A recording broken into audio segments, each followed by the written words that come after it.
Pro. Sequence start. Hi and welcome to ADSR Pro with me, Mike Smith.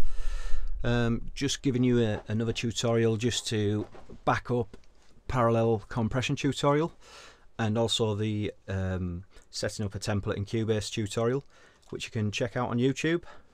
Please go and have a look and subscribe to my channel, ADSR Pro. Initially, pretty basic, just created a kick drum. Those are percussion bits. F4 created a drum group, which is there, and I've routed all my percussion to the drum group. Now let's just have a quick listen to that.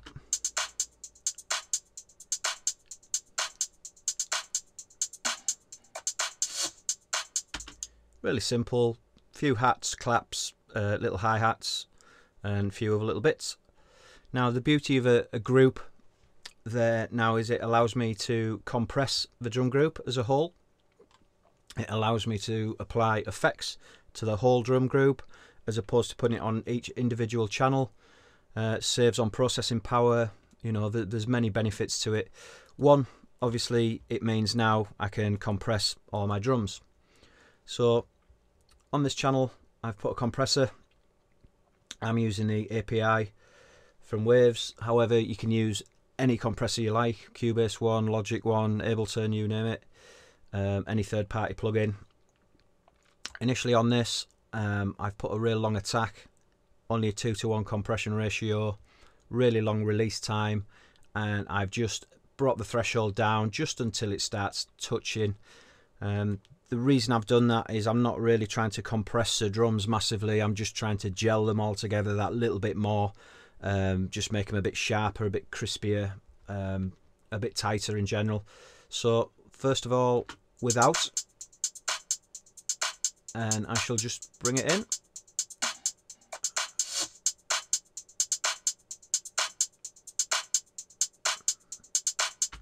Now, unless you're listening on headphones or really, you know, good monitors, you might not hear that so much because it is only very subtle, but you will hear the hats jump out. It just tightens everything up just that little bit, makes them a little bit more pronounced.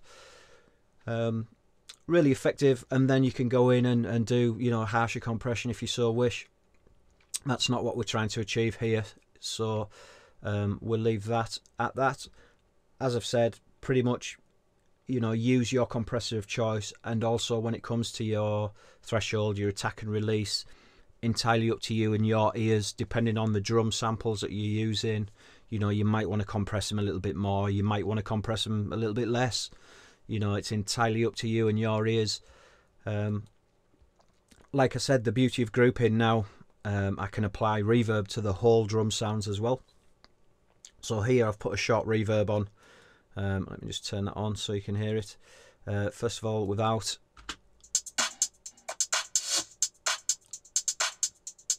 Then with it in.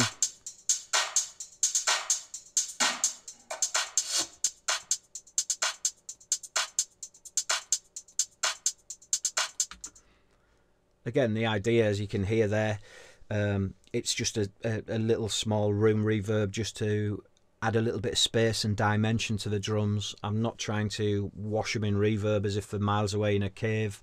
I'm just trying to make them a little bit more lifelike and a little bit more realistic and a bit bigger.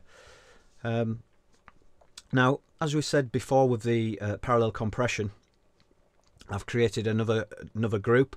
I've called it Drum Para for obvious reasons. It's parallel compression on my drum group. So F4, created another group. Turn that on, turned it to 0 dB, and I've checked pre-fader. Now pre-fader basically means the signal, all the signals from the percussion go straight out of this group, out of the master fader, and also straight out to the drum parallel compressor. Sorry if that was a little bit confusing. Basically, if I turn it off, what happens is all the signal of the percussion comes into this channel, it runs through all the inserts, it then runs through all the sends to the output. Whereas if I turn that on, it bypasses all this insert channel and goes straight out.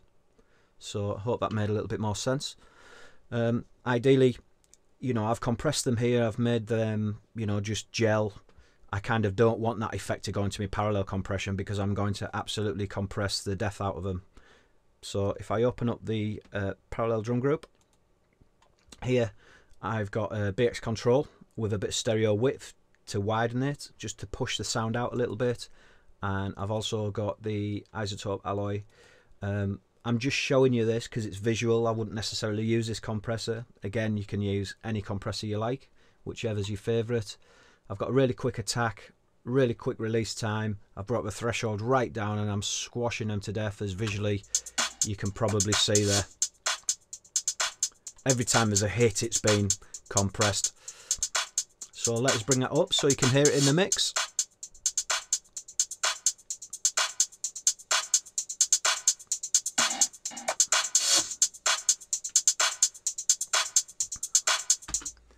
Now, as you can hear there, the difference is absolutely phenomenal.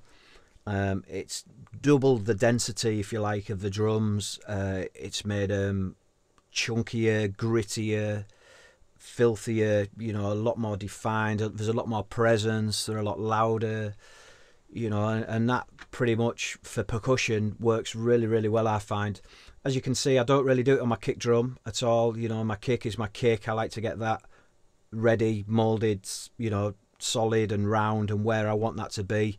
That for me is a separate entity. I tend not to do anything like that on the kick at all, but certainly with percussion and vocals, you know, whatever floats your boat. Try it on anything. Try it on synths if you like.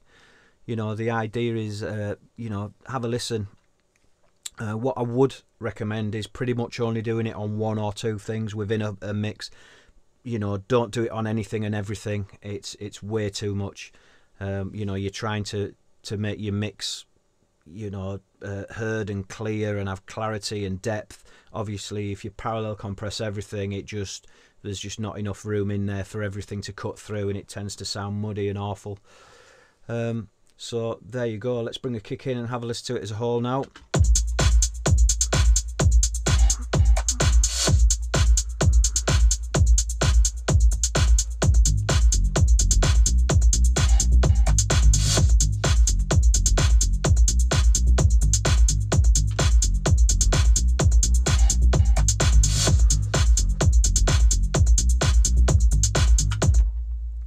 As you can hear, the percussion there sounds a lot better. What I'll do now is I'll just keep playing the track, and I'm going to turn all the effects and the drum parallel compression off and listen to how flat the percussion becomes.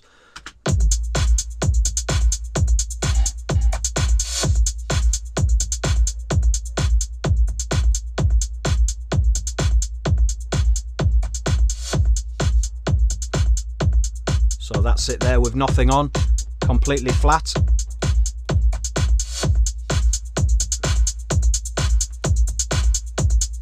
That's with everything on. You can hear there with everything on, all of a sudden the hats came out of nowhere.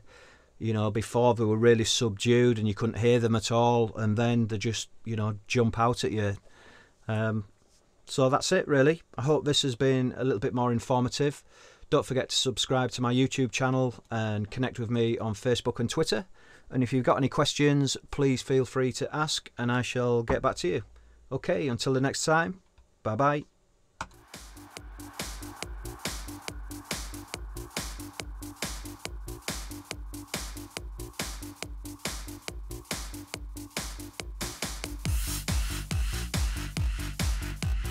ADSR